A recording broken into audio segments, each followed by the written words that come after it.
بیان کیا جاتا ہے کہ بنی اسرائیل میں ایک شخص تھا جس کی بیوی نہایت حسین تھی، جس پر وہ اسرائیلی فریفتہ تھا۔ چنانچہ جب اس عورت کا انتقال ہو گیا تو اس اسرائیلی کو بڑا کلک ہوا اور وہ ایک مدت تک وہ اس عورت کی قبر پر بیٹھا روتا رہا۔ اتفاقاً حضرت عیسیٰ علیہ السلام کا وہاں سے گزر ہوا تو انہوں نے اس اسرائیلی کو پریشان حال دیکھ کر اس کا سبب معلوم کیا۔ جب اسرائیلی نے اپنا واقعہ بیان کیا تو حضرت عیسیٰ علیہ السلام نے دریافت فرمایا کہ کیا تو چاہتا ہے کہ میں اس کو تیرے لیے زندہ کر دوں؟ اس نے عرض کیا کہ ہاں حضور، یہی چاہتا ہوں۔ چنانچہ جب حضرت عیسیٰ علیہ السلام نے اس قبر کے مردہ کو آواز دی تو قبر سے ایک حبشی غلام، جس کی ناک کے نتنوں، آنکھوں اور جسم کے دوسرے سوراخوں سے آگ کی لپٹیں اٹھ رہی تھیں، حضرت عیسیٰ علیہ السلام کو دیکھتے ہی غلام نے کلمہ پڑھا، لا الہ الا اللہ عیسیٰ روح اللہ۔ اسرائیلی نے یہ دیکھ کر عرض کیا، حضور مجھ سے غلطی ہو گئی، میری بیوی کی قبر تو دوسری ہے۔ یہ سن کر حضرت عیسیٰ علیہ السلام نے حبشی کو حکم دیا کہ تم اپنی قبر میں واپس ہو جاؤ۔ چنانچہ وہ مردہ ہو کر گر گیا اور اس کی قبر کو مٹی سے چھپا دیا گیا۔ پھر حضرت عیسیٰ علیہ السلام نے اس دوسری قبر کی جانب توجہ فرمائی اور حکم دیا کہ اے صاحب قبر، اللہ کے حکم سے زندہ ہو جا۔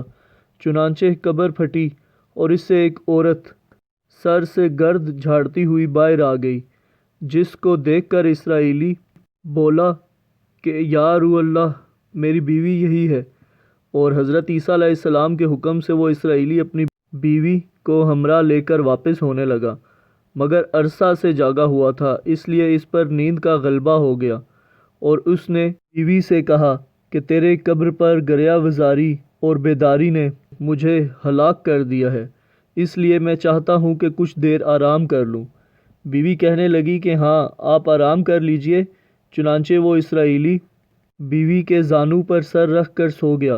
اتنے میں ایک گھوڑے پر سوار ایک شہزادے کا ادھر سے گزر ہوا، جو اپنے زمانے کا یکتا حسین تھا، جس کو دیکھ کر شہزادی از خود فریفتہ ہو گئی اور اس کا دل قابو میں نہ رہا۔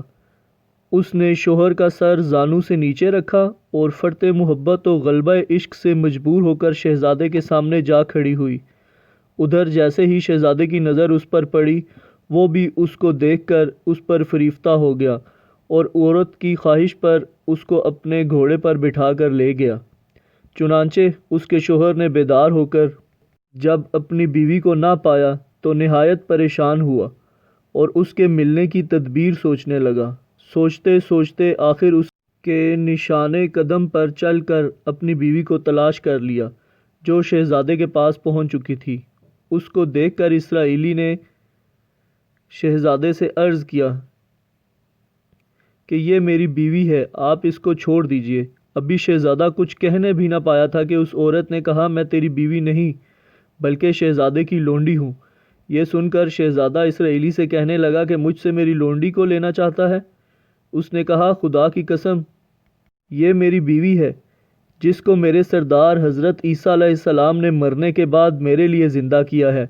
ابھی یہ گفتگو ہو رہی تھی کہ اتفاقاً حضرت عیسیٰ علیہ السلام بھی وہاں تشریف لے آئے، جن کو دیکھ کر اسرائیلی کہنے لگا، یا روح اللہ، کیا یہ میری وہ بیوی نہیں ہے جس کو آپ نے میرے لیے زندہ کیا ہے؟ حضرت عیسیٰ علیہ السلام نے فرمایا کہ ہاں، یہ وہی ہے۔ یہ سن کر عورت کہنے لگی، یا روح اللہ، یہ شخص جھوٹا ہے، میں تو اس شہزادے کی لونڈی ہوں۔ حضرت عیسیٰ علیہ السلام نے فرمایا، کیا تو وہ عورت نہیں جس کو میں نے اللہ تعالیٰ کے حکم سے زندہ کیا ہے؟ عورت نے کہا، یا روح اللہ، بخدا میں وہ نہیں ہوں۔ اس کے بعد حضرت عیسیٰ علیہ السلام نے فرمایا، جو جان خدا کے حکم سے میں نے تجھے دی ہے، اس کو واپس کر دے۔ یہ سنتے ہی وہ عورت پھر مردہ ہو کر گر پڑی، اور حضرت عیسیٰ علیہ السلام فرمانے لگے کہ جو شخص ایسے آدمی کو دیکھنا چاہے جو کافر مرا تھا اور زندہ ہو کر ایمان لایا، تو وہ اس حبشی غلام کو دیکھ لے جو پھر ایمان کی حالت میں مرا ہے، اور جو کوئی ایسے شخص کو دیکھنا چاہے جو مومن مرا تھا، پھر اللہ نے اس کو زندہ کیا اور وہ کافر ہو کر حالت کفر میں مر گیا، تو اس عورت کو دیکھ لے۔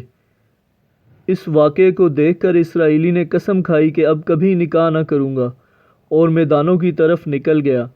جہاں اللہ تعالیٰ کی عبادت میں مصروف رہ کر اسے موت آ گئی۔ اللہ تعالیٰ اس پر رحم فرمائے۔ بحوالہ حکایت الصالحین۔ اگر آپ نے ابھی تک چینل سبسکرائب نہیں کیا تو سبسکرائب کر لیں تاکہ آپ کو مزید آنے والے اچھے ویڈیوز مل سکیں۔ اللہ حافظ۔